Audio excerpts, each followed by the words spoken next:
Hello, and welcome to this week's episode of Leader Folk, an inclusive look inside the Jewish community. I'm your host, Sara Bogomolny, and this week I'm so excited to be joined by Ariele Mortkowitz.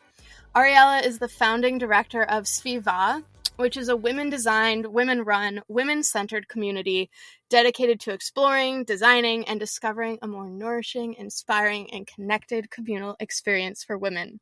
Wow, I love the crap out of that. Welcome! Thank you so much for having me. I'm so excited to be part of this amazing crew of women who you've been interviewing, and this is such a great conversation to have. I'm really grateful. Thanks. Oh my gosh, I'm so excited to have you with us. This is awesome. I love that you've totally pegged so much of what has inspired me and so many of the female-identified folk who I've learned from. The idea that they pour so much of themselves into their work has always been so exceptionally inspiring. And you've been pulling that out in each one of these interviews. And I love that I know so many of the folk that you've interviewed. It's been so great. Thank you. And yes, every single week I'm blown away by my guests. I'm already blown away by you with our pre-show chat. And I'm just so excited to keep getting to know your story and to pick your brain. So, I don't know, I always dive in and I ask about my guest's Jewish journey, kind of where they came from and how they ended up where they are. I think it's just so important to kind of contextualize who you are and the work that you do. You bet.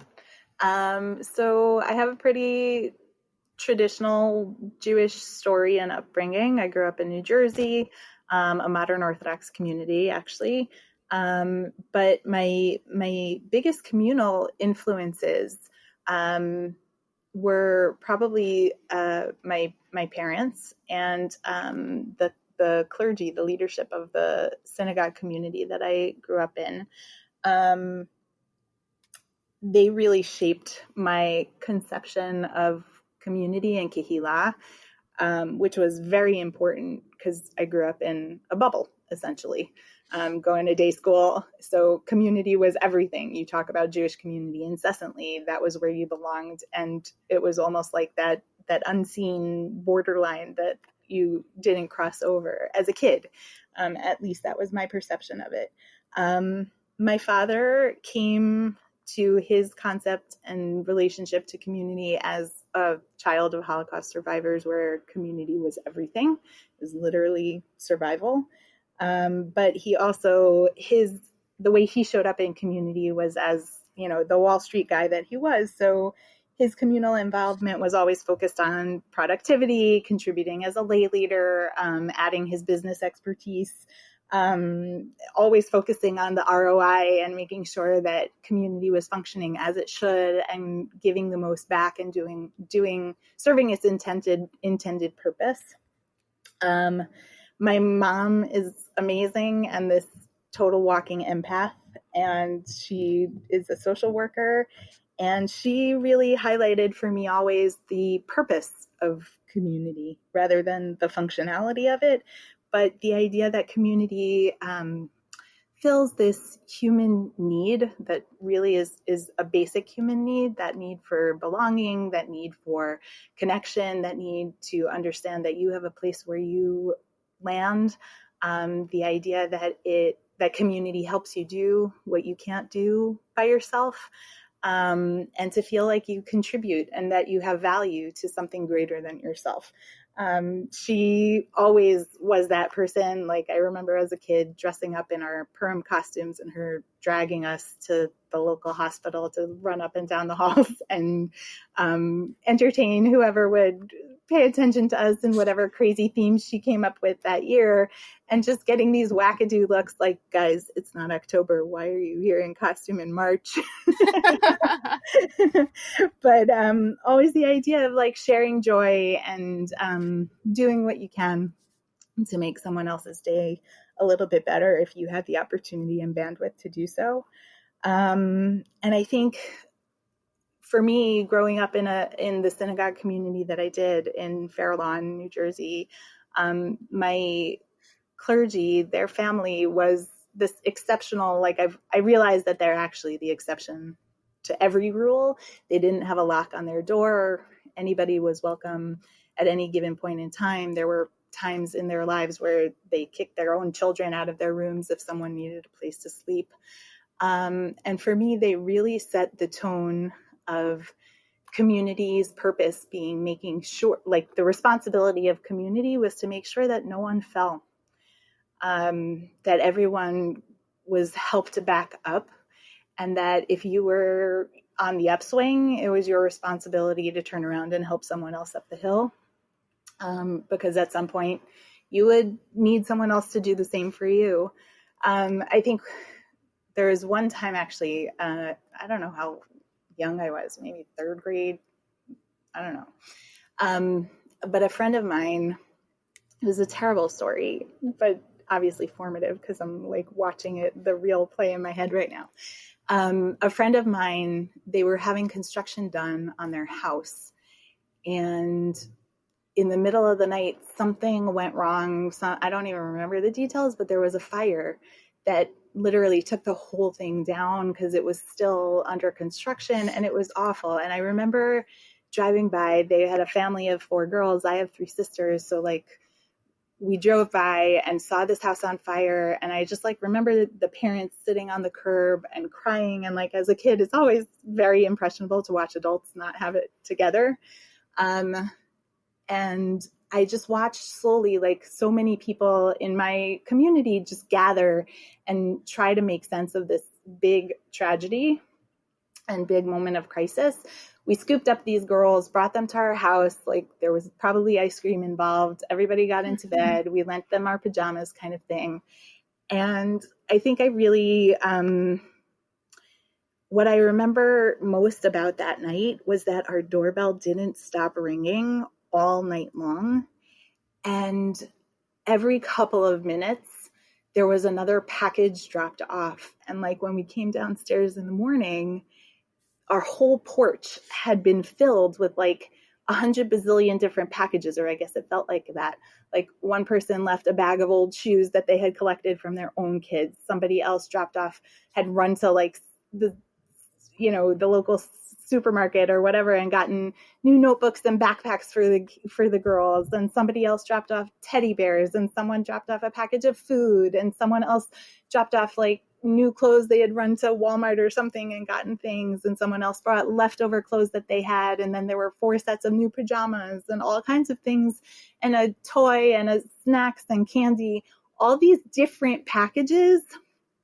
And I think for me, what struck me and still does to this day was that this moment of enormous loss took an entire community to put back together, because one of those packages would not have been enough, but collectively each individual person in the community thought of one piece that altogether really contributed to filling these girls up and really helping them holistically. But it took everyone, like somebody thought of the food, somebody thought of the clothes, somebody thought of the shoes, somebody thought of the backpack, but not everyone thought of everything. And so for me, that was really formative in remembering that everyone has value to add to the collective. Sometimes you can't see it right away, but that everyone has what to contribute. And that community actually doesn't work without everyone there, because it might have been great that they had shiny new backpacks, but if they didn't have shoes, they couldn't get on the bus. So you really needed everyone. So those were definitely probably my formative experiences. I stayed Jewishly bubbled for a while. And what an identity. Yes. It's been a path, but definitely a thoughtful one. And actually, different elements of my family affiliate religiously differently. So it's always been something that has been encouraged and respected, that Judaism can look different to lots of different folks. And if it has meaning for you, then it's meaningful. And so for me, that also was a really important lesson. I think I didn't know how to not be involved in Jewish community as a professional. Conversations about how to build a school were part of my Shabbat table, with whatever my dad was working on, or my mom fielding phone calls for whatever volunteer activity she was doing. That was kind of in the blood of our house. I worked for a while for the 92nd Street Y. I worked for BBYO. And I think for me, the spaces that I always occupied in whatever job in the Jewish community that I was in were always focused on the strategic approach to being more effective or growing our impact. And I really appreciate the diversity of the agencies that I worked for. It helped me gain a real understanding of what different communities look like, the fact that different communities have different needs, but being attuned to trying to make whatever organization or mission that I was working for be as effective and impactful as possible. And that was always fun. I think that's probably my dad's influence, but it's a puzzle to make it work right. I ended up channeling some of my own volunteer experience into my local community. We had a local mikveh that opened out of our synagogue, and that happened right in the wake of now it's old news, but it was pretty transformational for our local community. But we had in the local DC area, there was a unfortunate incident of an abuse of power by having a rabbi stick some cameras in a local mikveh. Oh my gosh. And I had been a volunteer mikveh guide for that mikveh in particular for a decade. I loved, by the way, your interview with Carrie at Mayim Chaim, because she spoke to so much of what that experience was like for me. The idea of being able to share that intimate moment of soulfulness with another human is a total gift. And I loved how Carrie spoke about that in her path. That was definitely formative for me. So yes, there was a communal shock and trauma that happened. And for me, I kind of really flipped that around and channeled all of that into volunteering for this new mikveh that was opening, and vowing that it really needed to be something different. It needed to be a different sort of space. It needed to offer something more and something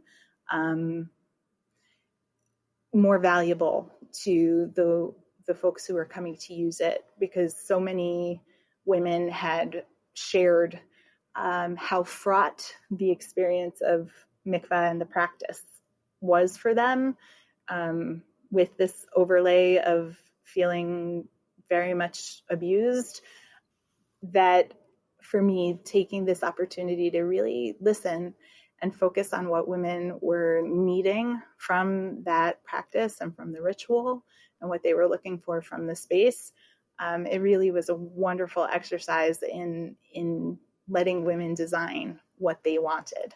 So I did that for a while. We birthed the Agam Center, which was wonderful, and really actually was what opened the door to the creation of Svivah, which, after building these beautiful connections with these amazing, amazing people who do such good work, like Amanda, who also from Jakarta, who you interviewed too, all these folks who focus on making our lives better in community and serving as community resources. But sometimes I think there's it's an unfortunate but real block to accessing their services. The depth and breadth of what they do is tremendous, but unfortunately a lot of what they do becomes stigmatized because we always have to look neat and pretty. And it's hard to admit some sort of need for help. So we don't access these spaces as often as we should. That would help us sometimes. Like, for instance, Amanda, who's awesome, and you can talk forever about power-based violence, But the truth is, I can also call her if one of my kids is about to start dating and get some guidance about how to have a casual conversation with my kids about what a positive relationship looks like. That said, there's so many barriers to accessing what they do because there's a stigma around what they do, that people don't even get close enough to get deep enough to understand what they do and how they can help everyone, so many people, by what they offer and their area. They're very, very clear and knowledgeable areas of expertise. So Svivah was born out of all of these amazing connections with folks like Amanda, folks like Carrie, where everybody is focused on improving the lives of, in my case, those who identify as Jewish women. We define that really broadly. If you want to be in a circle of Jewish women, we want to welcome you and gladly. And I think Svivah was really about widening the pipeline for an audience of women in community who were looking for more from their community. And we can talk about that word more in later on, but and connecting them better to the resources that actually do exist, to the great educators that they're looking for, who they might not know about or might not feel like they can access, to the amazing agencies that offer all different sorts of guidance, assistance, resources for all these things that are just part of life. I think we have hard expectations on ourselves, especially, if you show up in community, if you show up in synagogue, everything needs to look Facebook perfect. But life doesn't work that way. And more often than not, I think, especially from my mikveh work, I really appreciated how much people hold that they don't share in community because it doesn't feel like a space where you can. Mikveh felt like a space for a lot of people where they could share what they were holding, and it just brought out and created a space that was safe for women to share their fertility struggles or their struggles with their relationships or their parenting issues or their health issues or confronting any sort of loss or so any myriad of things that are just normative parts of life, but we tend to find them othering. It makes us feel like we can't be a full part of community. And for me, I feel like it was such a gift to be able to see that holistically every single person to a T is holding on to something that they're struggling with.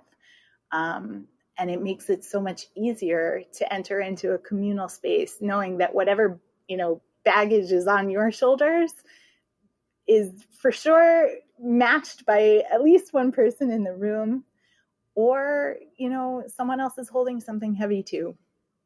And I think we forget that sometimes. And instead of joining a group of people who are all holding different things, and celebrating our victories and holding each other through our valleys, we tend to, pull back a little bit because we feel like we're not on an even playing field with everybody else. Mikveh felt like a space that was okay to share that and to find community a little bit or find spirituality for those life moments. But it didn't feel like there were that many other spaces that offered the opportunity to feel really comfortable showing up as your authentic self with all your stuff. So Svivah really is a space that is about authenticity and asking people to show up as they are, and that's our expectation. And it's really freeing. Not to mention, people love the idea that you can totally show up without makeup and or a bra. Just because it feels so nice to be really real. And people are getting a great amount of practice while working from Yes. home and dealing with lockdown. I keep joking. I'm like, we're gathering virtually, and I'm like, this doesn't really feel very different from when we gathered in person. Like, we always came as our hot messes. Like, this is great. And I think that that's been so valuable. It's been so great to really find a space where you show up as yourself. so much of the way that Jewish community is designed, and so many spaces in which we gather, it's for women in particular, it's in relation to someone else. Like you can go to the happy hour if you're a single and looking for someone else. You can show up to the, preschool lobby if you're a parent.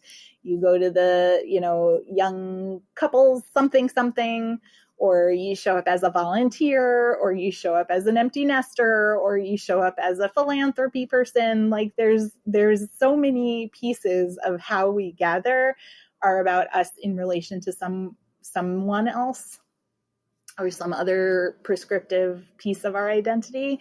And what's so liberating about Svivah is that you show up just as yourself, not in any definition of any, place where you affiliate or don't. It's really funny. I know so many of the amazing folks who are part of our Svivah community and so much about their lives. And at the same time, I probably, for most of them, couldn't tell you where they lived, if they're married, if they have kids, what they do for a living, which is so beautiful. Like you can sit down next to a total stranger and share. We structure our gatherings where the expectation is sharing with authenticity and accepting and expecting the same in return. So you can share really deep and real parts of yourself without the descriptors, I guess, and find connection on a different plane. So one of the women who's part of our community was really great, and I keep quoting her everywhere. She really nailed it for me. She said, "I don't always find my soul sister on my carpool line." And there's so much truth in that. Like, we're thrust into gatherings and collectives based on external factors. And that is one way of connecting. That's definitely one. I don't want to belittle that at all. But there's another layer and level of connecting on who we are, what drives us internally. That allows like a woman who's 72 to sit and have a 4-hour meaningful conversation with a woman who's 23 and find that, that was a match made in heaven and meant to be, and that they have so much to share and learn from each other and so much in common. And there are not enough spaces, I think, in the ways that we gather to allow that conversation to even blossom and happen. So that's kind of some of the beauty of Svivah that I find so precious. Yeah, that's incredibly inspiring. What are some of the actual nitty-gritty details of how to create a space that allows for that sort of authenticity? Like, how do you build that space? So a little bit I'll answer that with like, I personally don't know how to be anything but. So much of what Svivah does when we gather is inspired, and the origin of the why we come together is inspired by the women themselves. Like, this isn't me coming up with grand plans by myself. Everything that we do was initiated by one of the women in our collective, and lo and behold, she has a community of women who care to join her for whatever that conversation may be. But we're really clear. We set we have Svivah rules of an expectation for how we behave with one another. We are obnoxious in our facilitation and cutting straight to the punch. And I know everybody's watching a lot of TV today, but that's not on the menu of conversation topics. We ask real questions real quick, and ask people to, back in the day when we used to be able to gather in person, we ask people to not sit next to the person who they came with. Our goal is to meet someone new. And the idea is to be open to learning from someone else who's different from you, and to accept those differences and use it as a learning opportunity, and to expect the same from someone else in return. and really inviting what I love so much. Oh my God, I love so much. Our educators have been, and facilitators have been so phenomenal in joining us in this goal of having their teaching be a community building opportunity rather than just a sharing of content, and working really hard. Like, they're so incredible. They've been manipulating their delivery methods and tweaking some of their educational curricula, or whatever it is, to modify it so that it emphasizes the women in the room and the audience rather than them. Like, our goal always, and it's so obnoxious of us as an organization to say to these brilliant folk who are coming to offer their wisdom and insight, and say, we really don't so much care if the people go home and don't remember your name, the person at the front of the room, but we really, really, really care that they remember the name of the person sitting next to them. And that's how we structure everything. Everything is designed to be collective and communal. We have a private Facebook group with the goal of people being able to feel comfortable asking for things that are hard to ask for publicly, and your best friends might not know the answer to some of these questions. But this is a communal space of safety and respect, and of mutual giving and sharing and real authenticity. We expect everyone to show up as themselves, and they do. And it's a breath of fresh air. And it's not to take away or diminish from the other spaces in community, but it's really, really nice to have this space. I think that so much of our time is spent working real hard, especially, I live in Washington, D.C., where type A is just, I think, stamped on your passport before you're allowed to live here. People work really hard. People are still trying to figure out how to advance and prove themselves in an egalitarian society.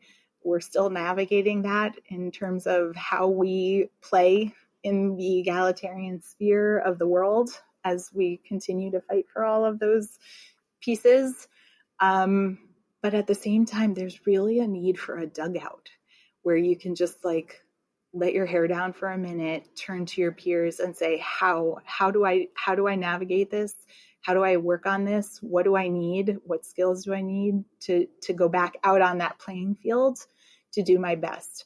And I love that Svivah kind of feels like that dugout space where it's totally acceptable. You're with your team, people who have your back and want to just see you grow and succeed and flourish. And I think that's our mantra as a community, just wanting to see everybody thrive. Wow, can you build one in Cleveland? I would be there every day. Right? I love it. I get all these amazing emails and phone calls from people saying hey, can you come out here? Can we do this here? And the silver lining to all this crazy of being home is we just had a woman from Tokyo log on. We usually meet in the evening because Lord knows everybody is everywhere during their day. And timing wise, all of a sudden there was a woman sitting on her terrace in the sun. And I'm like, what? Where are you? She's like, this is perfect. I need community so much. It's so nice to be talking in English, and timing, it's perfect. It's 9 a.m. here. It's 9 p.m. there. It's great. Oh my gosh. So we really, really found such a wonderful way to connect with people in so many different spaces and geographies right now. It's been a real gift. Of course, there's no doubt I would die for a hug from anyone, and being in person, it doesn't compare. But what I'm so grateful for is that the way that we gather, even virtually, really doesn't feel that different. We still there's nothing frontal about what we do. Your voice is going to be heard, even virtually. It's not an experience where you're going to be a passive watcher of the screen. It's no, we need you here. You have something to add. So we've been waiting for you. And that can come across virtually as well. And I love that. I count on that. It's what nourishes me personally, to know that like I can turn on my screen and be with my sisters, some who I know, some who I don't, some who I'm meeting for the first time, but everybody has something wonderful to add to that moment that we're together. And we really try hard to make sure that everybody has a space, an opportunity to show themselves and what they bring. And it's really, really a gift to actually have it be broader, because now, I'll fully expect to see you online next time. What I love so much about what you're saying about this space is the worry and the expectations that one puts on themselves, particularly as a woman before they go into any space, is really just totally cut down by the standards of this Svivah space. And I don't know, it just sounds like an incredible relief to be able to enter that space compared to the other ones that we are interacting with on a frequent basis.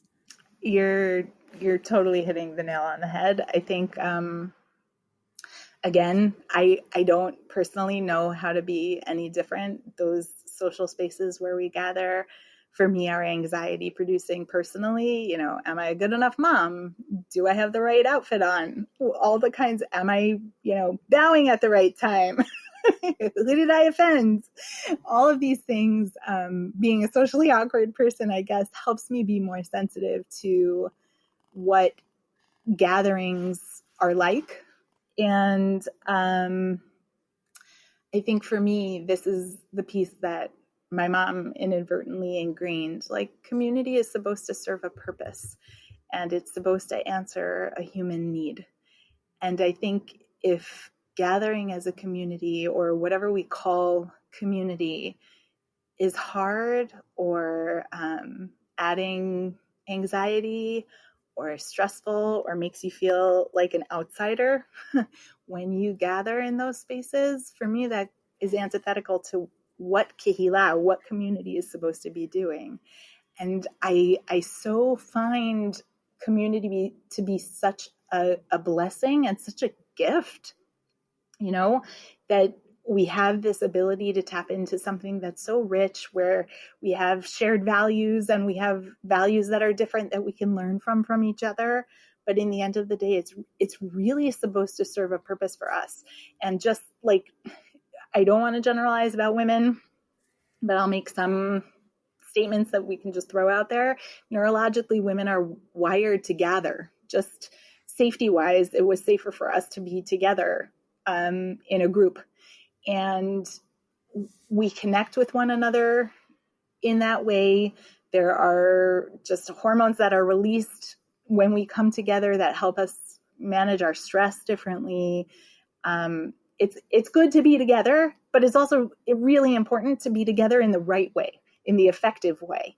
And so I think for me, Svivah should serve that purpose.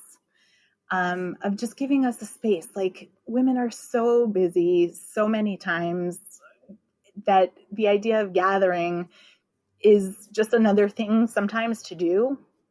So if a woman is going to gift us 90 minutes of her week, we better as hell make it intentional and serve the purpose of community and fill that need for her own human being, of feeling connected, feeling like she belongs, feeling like she can find support for whatever it is she can't muddle through on her own, or feeling like she is adding to something, that she has something of value to add to the collective or help someone else. That all of those things are so basic to who we are as humans.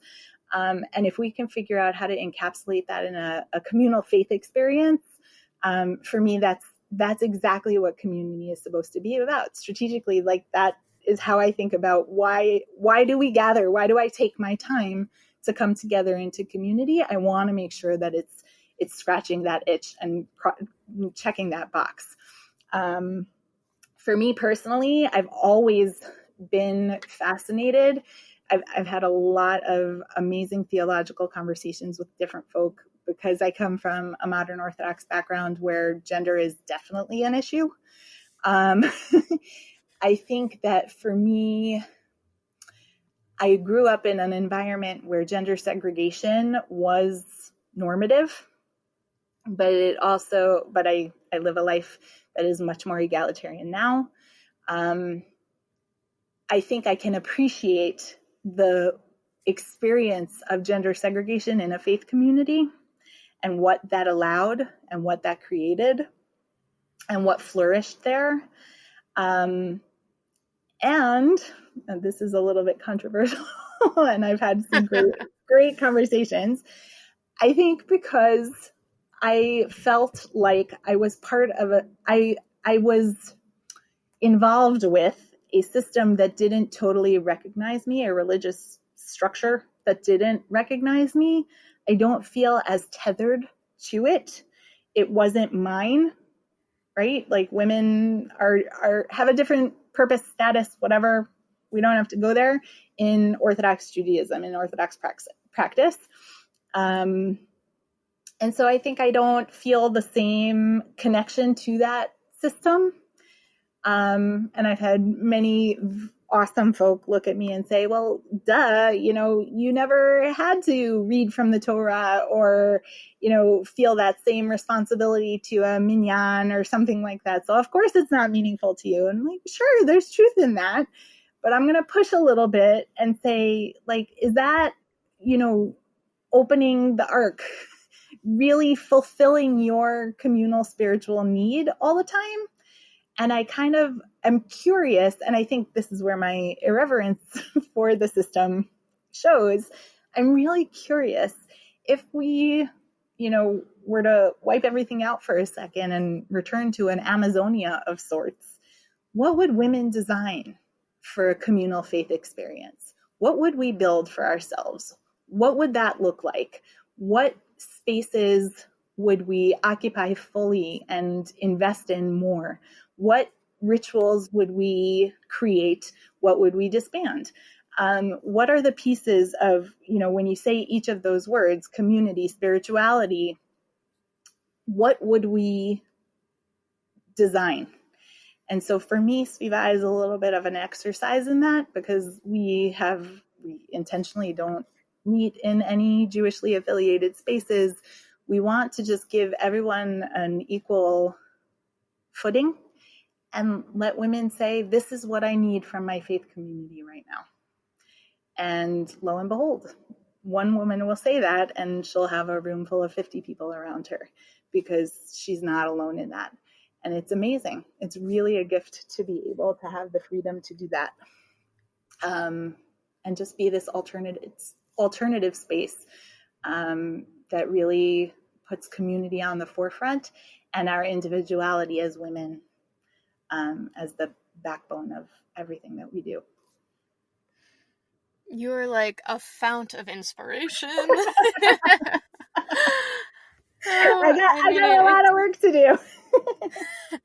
But I love the way that you're thinking about this, and I love this idea that you don't have to just rely on the systems and the spaces that have existed and take them for granted and take them in perpetuity forever, but the consideration of what would we do if we were building from the ground up is such an important thought exercise, because you can take what's working, you can invent from scratch something that works for what people and women specifically need right now. Yeah. And also, like, to not throw the baby out with the bathwater. There are really, I think we took a lot. I learned a lot actually from watching. There's the Women's Mosque in California, where I've watched the evolution actually of their mission statement and the work that they're doing. And I was really inspired by how they framed what they were doing, because it was incredibly provocative, the idea that they were having a women's only mosque. But from the start, they were very clear that this was not something that was supposed to take away from the collective experience. They don't meet on the traditional Friday, which is when the larger community comes together. They meet on a Tuesday, they meet on a Wednesday, whatever it is.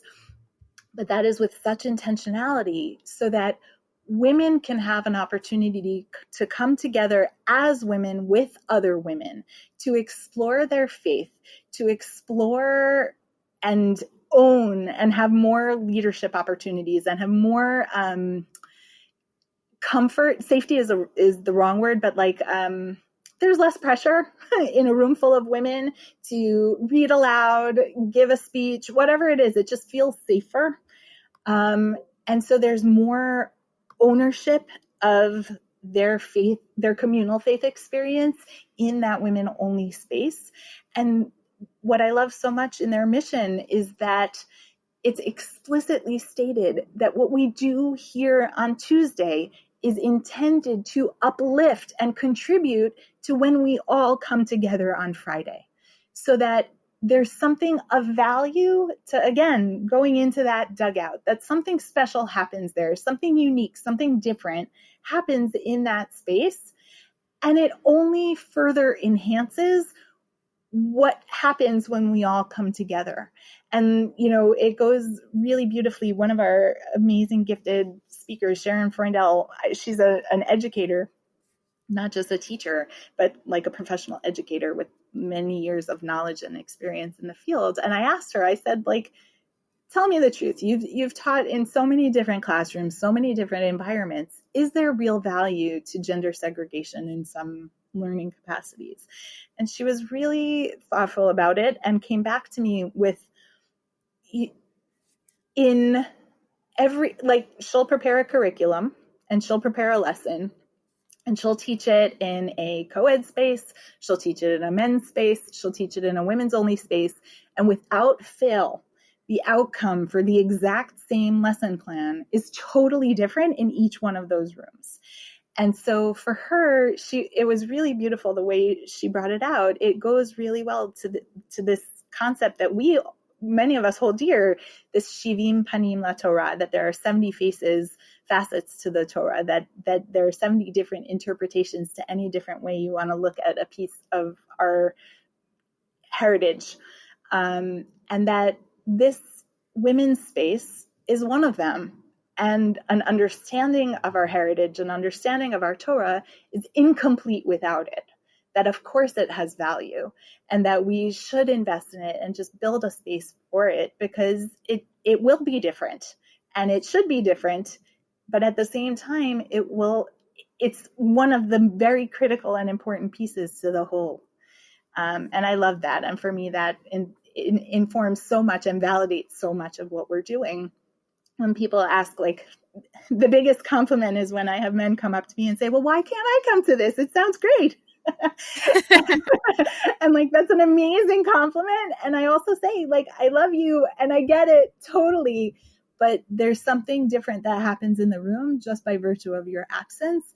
And I need to preserve that. And with total apologetics, like, there have been so many times where wonderful, wonderful, wonderful supportive men have come and wanted to be part of things that we're doing. And for the, you know, what does Priya Parker call it? Generous exclusion. I forgot the term that she uses. I'm just like, I'm really sorry. There's something wonderful that happens when it's just us. And we need just one space for that, just one. And the rest of the time we can all hang out together. But this is important because something different happens here. Yes. Yes, yes, yes. Oh my gosh. Ariele, I could talk to you absolutely all day. I'm so inspired by what you're doing and so excited and wish that I could run out and just spend some time with some kick-ass Jewish women right now. We're amazing. We're so awesome. We don't say that often enough. I'll include myself in that. We don't, like, one, you'll totally laugh and appreciate this, I think. One of the times that we got together, we try to focus on, obviously, some content that is empowering or creates a communal conversation that might not be happening, but should, because it helps us holistically feel more connected over these different pieces. But we also always try to add some sort of dugout-esque, you know, practice time or something like that. How do we speak louder? How do we speak more clearly? How do we listen more empathetically? How can we highlight and amplify someone else's idea? How can we collaborate more thoughtfully together with each other? And one of the times we got together, we actually made each other brag, which was so hard and so fun to see women struggle going around the room with bragging about something that they've achieved, that it was like painful for some people. And I think in that, even just acknowledging that, we don't celebrate ourselves enough. We don't celebrate each other enough. And we are amazing. We, even in the moments, especially in the moments of life that are hard, we just keep trucking and we make it through. And it's tough and rough, and we learn from each other. We have so much to learn from each other. Being together in a multi-generational space is like the biggest gift, to be able to learn from women who've walked my path before me and to see the women who are coming up behind me. There's just so much knowledge and wisdom, lived wisdom, that I can't understand why we don't do this all the time. You know, like there's so much to share, and we have so much to give in community that for me, it's like, I don't understand how. For me, I guess my definition of community is just different. It's a collective effort. It's not a frontal experience. And if I'm not contributing and seen as valuable, then I'm not a full part of that community. And each one of us should feel that way, right? Like whatever, we should feel like I have something to give. I have something I want to give. I have something to share. There's a piece of me that is unique here, and they need me. Just as much as I need the other 100 or so or whatever people who are in the room, because they each have something unique to offer me as well. And for me, that's so important, especially now. I feel like all of us are really aching for community right now in such different ways. And I think we're all thinking hard about the spaces where we belong, or where the spaces where we want to feel connected to. And I think we should continue thinking hard. And I think we should push ourselves to ask some tough questions and feel our way through where we want to feel like we belong and where we can be seen as contributors and of value. And I really hope that our communities feel different when we're able to come out of our houses and be back together with each other. I really, really do, because I think it's so critical to the longevity of this concept of kehila, the concept of a kehila kedosha, a sanctified community. It's supposed to be something holy. Ariele, thank you so much for all of your incredible thoughts, for letting me use this space to elevate you and the work that you're doing, because I just think it's so important that people hear about this, that they know that it's out there if they're directly in your community and can participate, or if they hear it and get activated and inspired about how they can evolve and create within their own communities. So just thank you for being so generous with your thoughts and your time. I love it. I love the amplification that you're doing. It's so important to value women, and this work that you're doing is incredible. So thank you for highlighting so many amazing women that I learned from. And I'll just, if it's cool with you, I would just love to ask if anybody feels like this is something that, you know, tugs at a little string inside, please reach out, because all of this is so not about any sort of leadership, but rather a collective design. And so if you have ideas or thoughts or interests or something, this is all about doing it together. So the more, the merrier. Amazing. And we'll put social media handles and an email address or a website, whatever you want. We'll throw it in the show notes. Beautiful. So everybody can connect. Thank you. Thanks, Ariele. Have an amazing weekend. Shabbat shalom. Shabbat shalom. Thank you so much. Leaderfolk is all about elevating voices and starting conversations, so now we'd love to hear from you. Email us at podcast@tcjewfolk.com to share your thoughts, your ideas, or to nominate future guests. Leaderfolk is a project of Jewfolk Inc. and the Jewfolk Podcast Network. For more information, visit tcjewfolk.com/podcast.